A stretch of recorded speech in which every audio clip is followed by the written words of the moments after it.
Just 4 years ago, Ryan Anderson inked his name onto a contract guaranteeing the man a total salary of $80 million. And yet, in the 2019 through 20 NBA season, a fully healthy Anderson has only played a measly 2 games. And even before this season, he has been continuously trying and unfortunately failing to get a role in any team's rotation for multiple years on end. But being a 6'9" sharpshooter, his game appears to be perfect for the modern style of basketball. So what went wrong? For a complete and concise answer to this question, we need to go back to the night of July 9th, 2016, the very date in which he signed this contract. The signing, which was pursued by both Daryl Morey and the Houston Rockets, was seen as both an ambitious yet somewhat questionable move, although most could fathom why a mere role player such as Anderson would receive the amount of money that he did. Sure, he wasn't any star, but every team in the league was searching for a guy like him. In the midst of a tremendous shift in which the way the game was played, the sniper's shooting ability paired with a 6'9" frame made him an ideal free agent target that Houston knew they would have to pay well to ensure that he'd pick them to play with, especially for a team like the Rockets, who have been at the forefront of this revolutionary period after using advanced stats and analytics to build a seemingly unbreakable system molded around the idea that threes and layups near the rim were the only 2 shots worth taking. Simply everything about the way that Anderson played and approached the game of basketball just seemed like a perfect representation of the progressive Houston culture. The first 2 years of this deal went smoothly. He enjoyed 2 semi-successful seasons in which he played 138 total games, started in all but 16 of them, and boasted numbers of 11.6 points, 4.8 boards, and 2.4 threes made on 39.6 3-point shooting percentage. At this point, the hefty contract had seemed to have been thrown out the window and really wasn't a topic of concern or discussion in general. Anderson was simply doing everything the Rockets could possibly want out of him in his role, and from time to time, the man looked like a reincarnation of Larry Bird out there when he hit a hot streak from long range. In the eyes of many, the confusion began when the 2018 through 19 season started up. Anderson had recently just been shipped off to Phoenix alongside teammate D'Anthony Melton in exchange for Marquise Chriss and Brandon Knight. But even before his time repping Houston's red and white were over, things were beginning to look bleak. As the 2017 through 18 season reached a closing point, Anderson's seemingly secure starting position was taken over by PJ Tucker. Furthermore, nagging minor injuries also resulted in him continually missing chunks of games every here and there. The worst of which came during March of that year when an ankle injury forced him to miss 9 consecutive contests. Although the health issues at first appeared to be nothing more than annoying and meaningless, things began to get more and more problematic as the injuries simply persisted. Anderson was losing his role in the lineup, and when they tried to acclimate him back into it, well, things didn't go crazy smooth. That year, the Rockets pulled off a historic playoff run in which the team nearly bested the Warriors dynasty in the Western Conference Finals. It looked like the team had finally figured things out and were headed in the right direction, but one of the few aspects of the roster that they had yet to figure out was how Anderson fit into all of this. A year prior, the man's playoff high in minutes was 37. Now, the best he got was 18.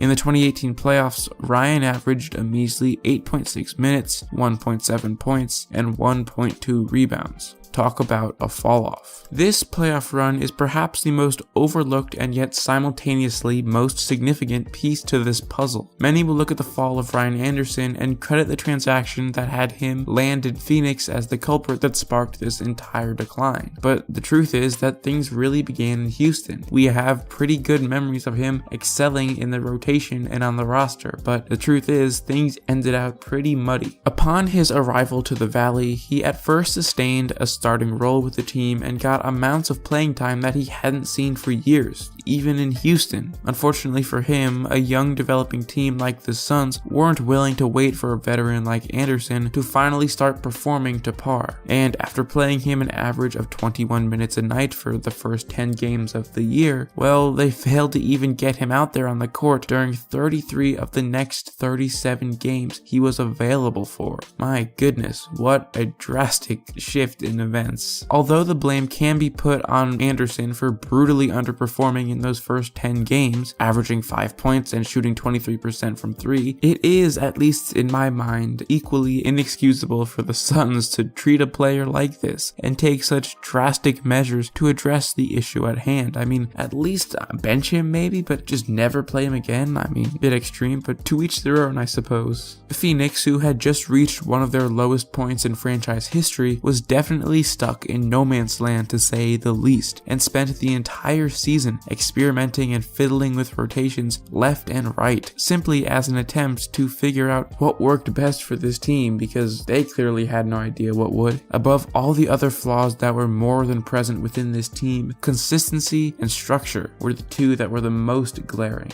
Midway through the season, Phoenix said farewell to Anderson when they sent him off to the Miami Heat for Wayne Ellington, Tyler Johnson, and Cash. As expected, the increased depth present in the new environment resulted in only more problems coming the man's way. However, all of this new depth was really the least of his concerns, as he was now in Miami, one of the strictest organizations in the league, and that was going to take some adjusting to. As many of us may know, the Miami Heat famously keep their players in insane tip-top shape. At the start of the 2019 through 20 season, we saw James Johnson, a black belt in karate and very important part of the Heat's bench unit, be sent home by the franchise and told not to come back after failing a conditioning test and going over a weight goal the team had assigned for him. I mean, they're just crazy about this stuff. Coach Erik Spoelstra was very vocal about the fact that Anderson's health wasn't up to par with what the organization expected out of their players, however was confident that things would change. He said, quote, "We will get him in Miami Heat shape soon enough." He also said that he felt prepared to play Anderson, quote, "meaningful minutes if need be."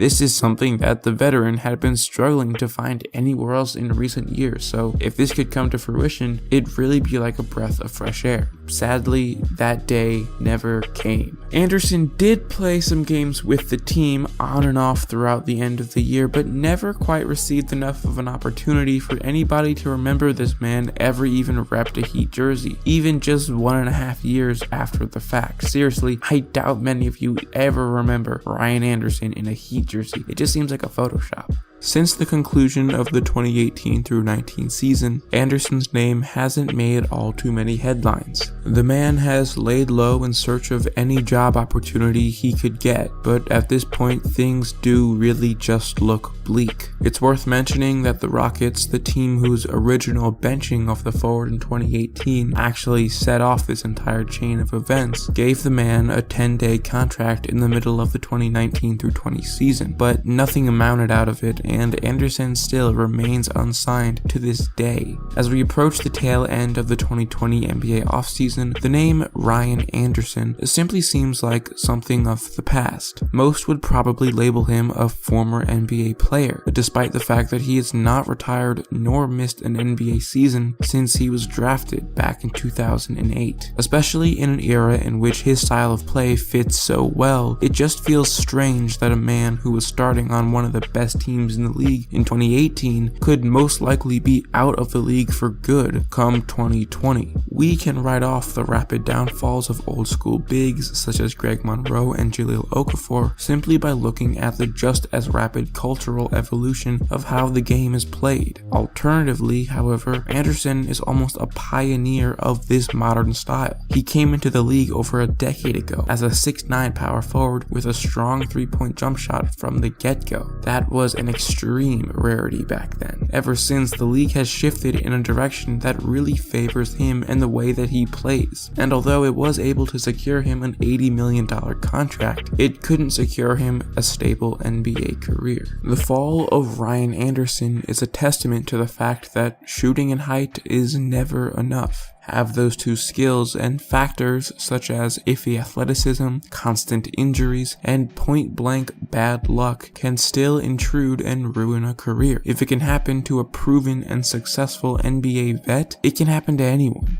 With this in mind, maybe it's time to stop calling players whose singular standout skill is shooting just shooters, because just a shooter wouldn't make it anywhere near the hardwood of an NBA floor. It is never going to fit. If we can extract anything out of the rapid decline of Ryan Anderson, it's exactly that. Thank you all for watching. Hope you guys enjoyed this video. This is where we are going to conclude things. So if you enjoyed it, please do subscribe. It's just so helpful for the channel. I really appreciate every time I see that number go up. It's a good feeling, man. It lets you know that the work you're putting in is worth something. So thank you all for watching. My socials and some of my other videos are linked in either a pinned comment. You might see them on screen. They are also in the description below. And with that, yeah, thanks for watching. I appreciate all of you. Goodbye.